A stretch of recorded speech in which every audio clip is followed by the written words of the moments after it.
muy difícil en 20 minutos decirle a ustedes tecnología, materia del arte, cómo la utilizamos, etcétera. Así que voy a ser breve y conciso.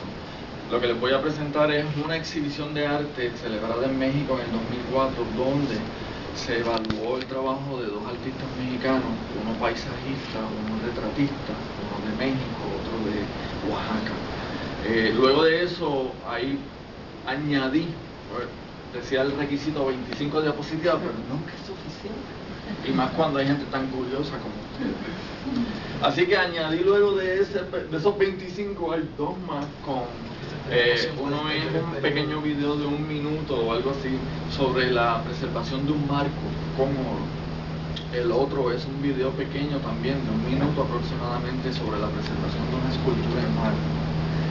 Y luego de eso no podía dejar de añadir un trabajo ya personal también de Puerto Rico, donde es un bargueño de una colección, y pues cómo lo encontramos y lo que tuvimos que hacer para preservarlo y el resultado final de eso. Así que procedemos con la primera diapositiva, como les decía. José María Velasco, mexicano de la ciudad, cercano, paisajista, 1880 aproximadamente, fantástico. O sea, uno de los paisajistas más renombrados en Latinoamérica y a través de todo el mundo. Próximo, por favor. Hermenegildo Bustos, un retratista, también muy aclamado y muy querido en México. Y de estos dos individuos se hace este estudio sobre no solo su obra pictórica y sobre las teorías de arte de ese momento en el siglo XIX, y cómo ellos las manifestaron, sino que aprovecharon para documentar el material que utilizaron. Próximo, por favor. Este material, este estudio incluía pues desde las pinceladas, el tipo de brocha que usaban, los pigmentos, etc. La tecnología se usó forénsica para evaluar todo ese material, desde el soporte, el grano, el substrato, el yeso que se usó, los aglutinantes que se usaron, etc. Todo esto se utiliza pues diferentes herramientas tecnológicas. Nuestro compañero aquí científico nos va a dar esa parte un poquito más detallada. Nosotros, algunos conservadores, tenemos diferentes especialidades, no todos nos especializamos en ciencia per se, hay unos que nos enfocamos más en el papel, como el colega aquí, pero siempre tratamos de indagar qué compone la materia o el material que nos trae el cliente. Algunos, quiero que sepan que nuevamente en práctica privada respondemos muy diferente a la práctica en el museo. Hay circunstancias, hay presupuesto, hay intenciones, hay modas, hay diseñadores de interiores. Así que todo eso nos trae una gama de factores y de variables que en la ecuación final, como decía Luis, son importantes. Próximo, por favor. Como les decía, retratista. Próximo. Y nuevamente la exhibición se llevó a cabo en el Museo de la Ciudad, en Munar. Incluía aproximadamente unas 40 piezas de cada uno de ellos. Y nuevamente los historiadores, los curadores, indagan sobre la historia del proceso, etc. Ya cuando nos traen la obra al escritorio o a la mesa de trabajo, empezamos a indagar qué compone esa obra, cómo se hizo, el trazo, las pinceladas. Para eso la tecnología nos suple de material, como él acaba de, Juan Carlos nos acaba de indicar, hay un centro de investigación. Así que de lo primero que se hace es la documentación, qué hay al respecto de esa obra, qué se sabe, cuál es el cuento. Próximo. Ahí luego ya empezamos a querer ver la obra con diferentes luces. Si la luz es rasante, podemos utilizar una luz incandescente, una lamparita, una linterna, y tenemos la obra y de diferentes ángulos empezamos a descubrir cosas. El trazo, el barnizado, a veces del barnizado hay una gota y se ve a través de cierta luz. Pues el microscopio ya también, gracias a la tecnología, incorpora diferentes luces. Por favor, la próxima. Esas luces revelan diferente información. Y en la exhibición, que como les digo, era sobre la materia del arte de estos dos individuos, pues podemos utilizar diferentes aspectos de ello, y es informal.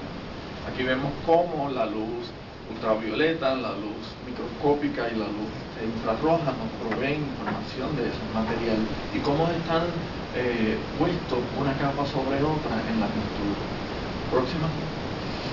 Nuevamente, también nos provee la maquinaria, la exhibición nos deja ver cómo la maquinaria se usa. Quiero aprovechar, no sé si ya está en el centro de investigación, pero la exhibición publica el libro. Lo voy a pasar, lo pueden tomar la nota. Si no, exhorto a que lo tengan porque es de gran información que está en español.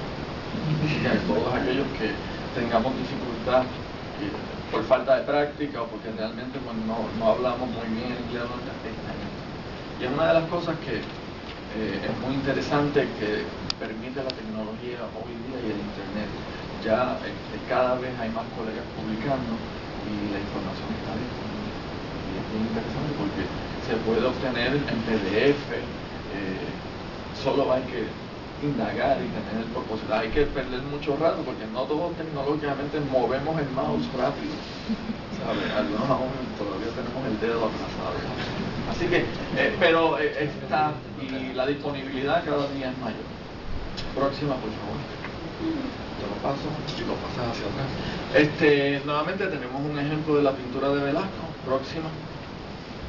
Y nuevamente, ¿qué revela las herramientas que utilizamos? Arriba podemos ver luz infrarroja y vemos que la sombra en el extremo izquierdo abajo, pues es diferente, o sea que hubo un cambio, algo pasó que él decidió alterar la pintura o el dibujo original. Vemos abajo la luz ultravioleta, también que nos revela otra información, etc. La posición de la persona también, pues en este caso él lo había alterado. Así que todo eso en diferentes luces se puede percibir. Podemos informar de eso y podemos hacer un juicio sobre si lo hizo él ese cambio, tal vez, o si fue alterado por un conservador restaurador de otro momento histórico.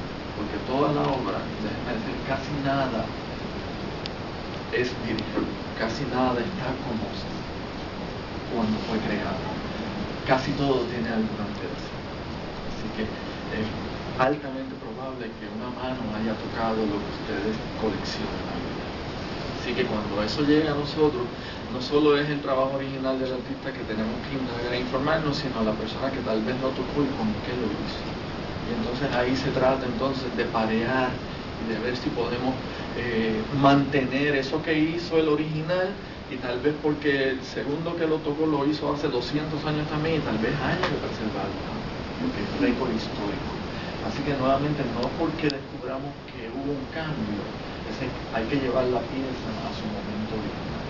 Esas son discusiones que se celebran animadamente en salones como entre grupos de burócratas, como decía la profesora Colón. Esas son las decisiones que se toman en el museo y que luego se presentan en las exhibiciones para que el observador tenga la oportunidad de obtener esa información y el agrado de ver esa obra. Próximo, por favor. Aquí vemos, por ejemplo, pues ya el desglose de toda esa información y cómo se la presentamos a un público que realmente está interesado pero no conoce exactamente la metodología o el propósito inclusive de la información que estamos dando. No todo niño entra y le interesa ver esto, pero cuando alguno de esos niños va a decir, caramba, ¿por qué está esto? Yo recuerdo haber visto esto. Cada día, por ejemplo, en TV, en Discovery Channel, vemos cómo los estudios forensicos nos ayudan a descubrir el homicida o el asesino de un cuerpo, pero ese cuerpo estuvo 10, 20 años enterrado. Pues todas esas herramientas que usa el forense, el antropólogo forense, también las usamos nosotros. Y nos proveen casi la misma información, excepto que las circunstancias son otras. Sí. Próxima, por favor. Nuevamente, también parte de la información que podemos obtener es el estudio de los pigmentos. Pues los pigmentos están compuestos orgánicos o inorgánicos de cristales. Pues la morfología de los cristales también nos dicta qué es, qué se usó, si es de manufactura casera o si ya se producía comercialmente. Si se sintetizaba ya en el siglo XIX, en 1880, la revolución industrial estaba en su apogeo. Así que constantemente había patentes nuevas, había descubrimientos, y todo eso los artistas estaban al tanto. Así que, por favor, la próxima. Vemos cómo entonces todo esto se presenta al público y se hace un razonamiento para que esa información el público la pueda absorber fácilmente, visualmente, etc. Y tenemos ejemplos de esa exhibición. Próximo. Los cristales. Pues cada pigmento tiene su morfología diferente, su topografía cristalográfica. Así que todo eso es información. Podemos obtener esa información y utilizarla para ver si el blanco de plomo es el que estaba usado o era titanio. Así que no es lo mismo. Por favor, la próxima. Y vemos nuevamente la presentación de la exhibición y la información que podemos hacer. Próxima. Y ahí ven, por ejemplo, pues, la paleta de colores de X, uno de los pintores. Próximo. Se ve bello, ¿no? Súper atractivo. Pues ese es el tipo de exhibición que a mí me interesaría muchísimo ver entre Oller y Frade, Campeche y Oller, Fiño y Marín, Marcolino Más y Lorenzo Más. Así que estaría fantástico que en Puerto Rico y en el Caribe ya podamos obtener toda esta información y hacer exhibiciones pues con esa información, con esa publicación, para que otros subsecuentemente puedan aportar más aún al patrimonio histórico. Próximo. Nuevamente, de esos análisis podemos detectar información y ofrecérsela al público. Pues, si el amarillo de cadmio se producía en 1847, pues obviamente pintura que tenga eso antes, relevante de ese periodo de tiempo, pues a lo mejor nos indica que no es prudente, que hubo una mano que intervino. Próximo. Y nuevamente, de una pieza, toda la información que podemos obtener, los sellos, las firmas, todo eso es relevante y tal vez no sea tan obvio. Y entonces estas herramientas de las cuales nuestro colega próximo nos va a explicar un poquito más, nos provee información. Próximo. La exhibición, cómo se presenta al público esa información y qué permitimos ver. Como vemos acá a extrema derecha, la obra está que se puede ver por delante y por detrás, porque por detrás hay otra información. O sea que cada pintura que está colgada en el museo tiene un aspecto atrás, y eso pues no lo ve el público cotidianamente. Nosotros, próximo. El detalle nuevamente. Próximo. Y nuevamente el público es lo que más nos importa, ofrecer la información. Ustedes podrán entonces nutrirse de eso y tomar decisiones. Algunos de ustedes son curadores, historiadores, directores de museo, administradores. Así que nuevamente la idea sería que a nuestras salas entre este público y que de ahí se vayan satisfechos y puedan recomendar a otros la voz que riegue, que este tipo de exhibición pues sí aporta y ya la gente le interesa. Aquí ya termina la primera parte. ¿Sigo o vamos a la próxima? Luego de esa hay otra y hay un video que tienes que darle